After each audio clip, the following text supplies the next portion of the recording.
As we all know, there are two sayings in boxing. The first one is, a great big man always beats a great smaller man. If that holds true, Errol Spence will be crowned in Dallas. But there is as well the saying made famous by none other than Floyd Mayweather, skills pays the bills. And if that holds true, Mikey Garcia will be crowned. When the fight was announced, I would say that 98% of the boxing media, boxing experts, and fight fans picked Errol Spence to win the fight. Last week I made some calls and was checking around a bit, and it seems now we are getting close to a 50-50 fight. This is, by the way, evident as well in how the odds have changed and dropped in Las Vegas. I mean, it's pretty simple. This is the fight to see. How often do we see two undefeated world champions, two world champions in their prime, two world champions universally recognized among the top 5 pound-for-pound fighters in the world? In almost 20 years promoting the biggest events, I do not remember a single one event which delivered an undefeated, in their prime, and top 5 pound-for-pound fighter. I mean, it's a fascinating matchup. And that's why I think, as I mentioned before, with all the support from Fox and the excitement building, we will have an unbelievable pay-per-view come March 16th. Well, our next question is going to come from Mike Woods from The Ring. Please go ahead. Question is for Errol Spence.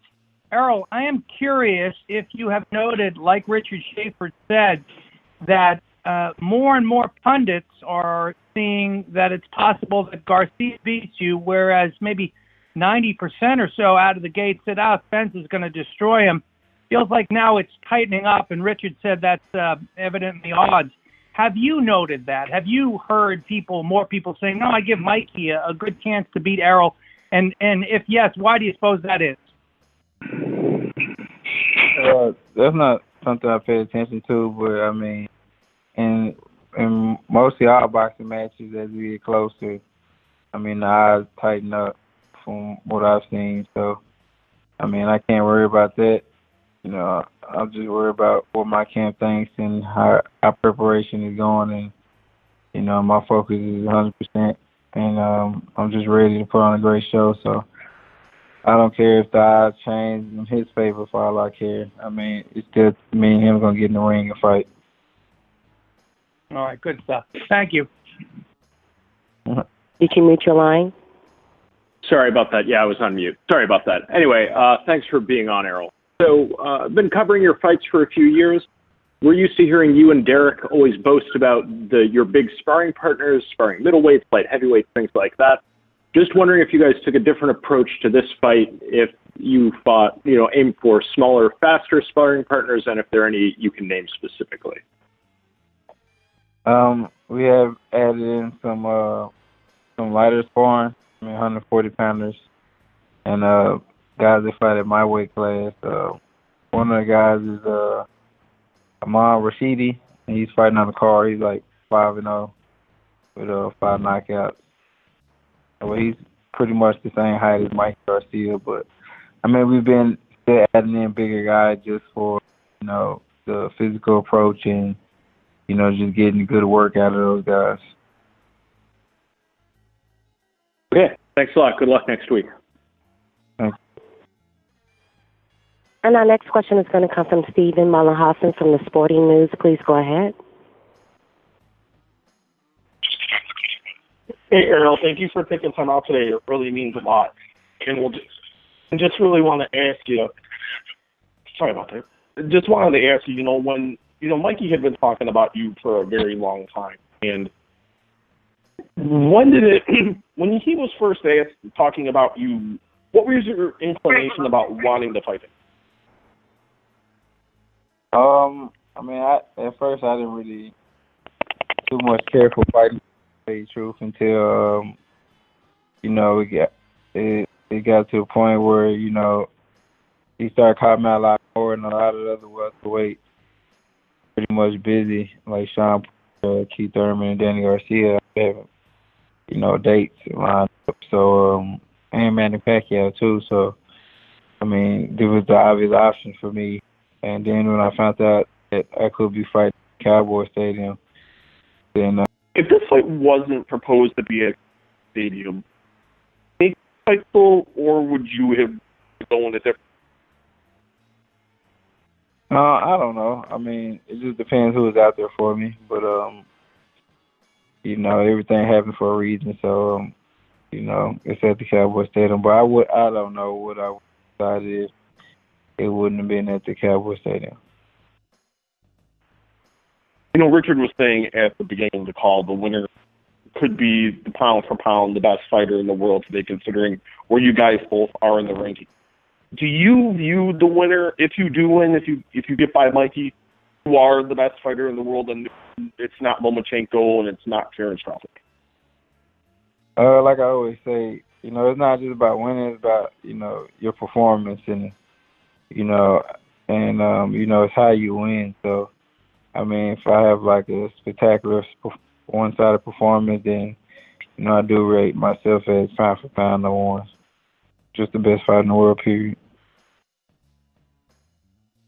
Do you subscribe to the theory that it's been running out there since this fight's been made that Mikey doesn't have a chance? He's the little guy. You're the bigger guy. Do you subscribe to that David and Goliath theory, or do you feel Mikey is a great fighter? He brings more to the table than people really think. I think he definitely brings a lot to the table, and I mean, people who say that he doesn't stand a chance, I feel like don't really know anything about boxing, or, you know, don't know the history of boxing, just to say, you know, he doesn't have a chance. But I mean, he does have a title at 142, so I mean, that's just one weight class up from 147. So he does have experience fighting at 140. So I mean, everybody has a chance. He does have a chance. He does have a lot of skills, and he is fundamentally sound. And, you know, he comes from that boxing pedigree, so he definitely has a chance. And one final question. Considering the magnitude of this fight and the history that is on the line, where the fight is taking place, is this the biggest fight of your life? You know, you look at, you know, who you face. You went to England. You beat Kell Brook. Does this win, would it be bigger than when you beat Kell Brook out in England? I mean, it's kind of hard to say because, I mean, without that win, and especially, you know, going overseas and fighting, you know, considered one of the best, considered the best welterweight in the world, and going overseas and beating him in his hometown, you know, that added to a lot of experience and different things that lead me to this point and lead me to the victory I'm going to get next Saturday. So, I mean, it's kind of hard, but, you know, I think, you know, this is the biggest win, just where it's at, and just it's on Fox pay-per-view, and, you know, it's being hyped up to be really big. So, you know, I think, you know, this might be the biggest win of my career right now. Thank you, Errol, and the best of luck next Saturday. Thank you. Our next question is going to come from Matthew Ryan from Fight Sports. Please go ahead. Hey, Errol, good afternoon. So heading into this fight, it was mentioned earlier, you've got the size and the reach advantage, but Mikey says that's not going to matter next weekend in Dallas. He feels that he's a better fighter than you all around. What do you make of that, and what are some of the flaws you've seen in Mikey's game between now and the start of training camp? I mean, you know, Mikey's confident. You know, I like that. I mean, it shows that, you know, he's really come to fight, and it's going to be a great fight. So, I mean, I don't make nothing out of it. I mean, that's how they feel. That's how they can't feel. So, they definitely have a game plan, I guess, to, you know, exploit, you know, my strength. And, you know, me and my camp been working hard. My coach been watching film, and, you know, we have a game plan on ourselves. So, I mean, the ring, we'll find out, you know, my reach or my size is going to be an advantage or not, or, you know, my skill set and things like that, or my athletic ability. So we'll see. And earlier this was called a coronation. Do you feel that level of importance outside of it being Cowboy Stadium, outside of it being on pay-per-view? It's two of the top 10 fighters in the world squaring off. Does that put any added pressure on it, or is it another day at the office for you? With me personally, it's another day at the office, but it's definitely a huge fight. Just by exposure wise and becoming the superstar that I want to be. So this is a huge fight, but for me right now, it's another day in the office. I don't really think about that till after the fight and the magnitude of it till after the fight. I don't get caught up in the moment, but it is a huge fight, especially for my career. Thank you so much, champ. Best of luck next week. Thank you. Our next question is going to come from John Gatlin from NewYorkFight.com. Please go ahead. What's going on, man? So the last time we really saw you get some work, some rounds, I was sitting in the Barclays Center watching you pretty much, put Lamont Peterson through the work experience of his life. His trainer had to come in and stop that fight. Lamont's a big welterweight, very, very physically strong guy, and you really, manhandled him. Derek James, your trainer, came out and said, look, he really asked for this fight, was adamant about getting the fight, and had to talk his family into taking this fight, and that at some point in time, they're going to have to make a decision in the corner about how much punishment Mikey Garcia has taken in this fight on March 16th. What do you feel about that? I mean, your trainer, he obviously knows who you are, and what do you feel about that? Do you really expect Mikey Garcia to be able to go 12 rounds with you?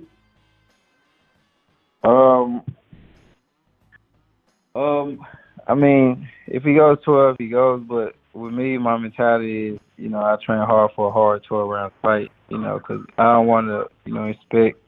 I don't want to not expect something, and then something else happens. So, I always, even if it might not happen, or I think that I always put myself out to make sure that I'm fully prepared, not just physically but mentally for a grueling 12-round fight. So even if I do get the knockout, out through camp, we're focused on conditioning and training hard for a 12-round fight. So, if I get the knockout, that's good, but it's something in my mind that I don't let get to me because it could be different, and I want to be prepared if I have to go 12 rounds. Again, ladies and gentlemen, if you have any questions at this time, please press star 1 on your telephone keypad. Again, if you have any questions at this time, please press star 1 on your telephone keypad. Our next question is going to come from Cameron Buford from the LA News Observer. Please go ahead. Hey, Mr. Spence, thanks for taking time to answer our questions today. How's the training camp going? Going good. Do you admire Mikey Garcia for wanting to step up and fight you, taking on this challenge?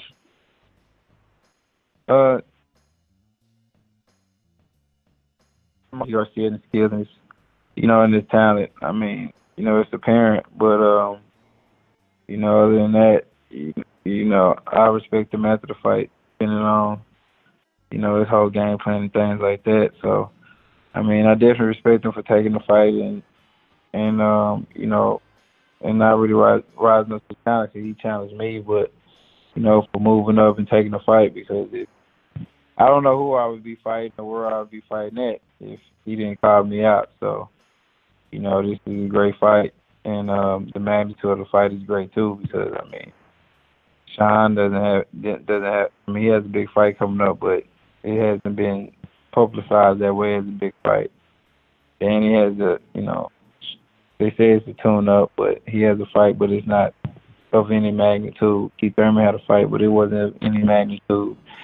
So, I'm just grateful to have this big fight of, this type of magnitude on Fox pay-per-view with Sean, Daniel, or Keith haven't done yet and headline yet. And they've been pro for a very long time. So, I'm happy to be, at the head right now.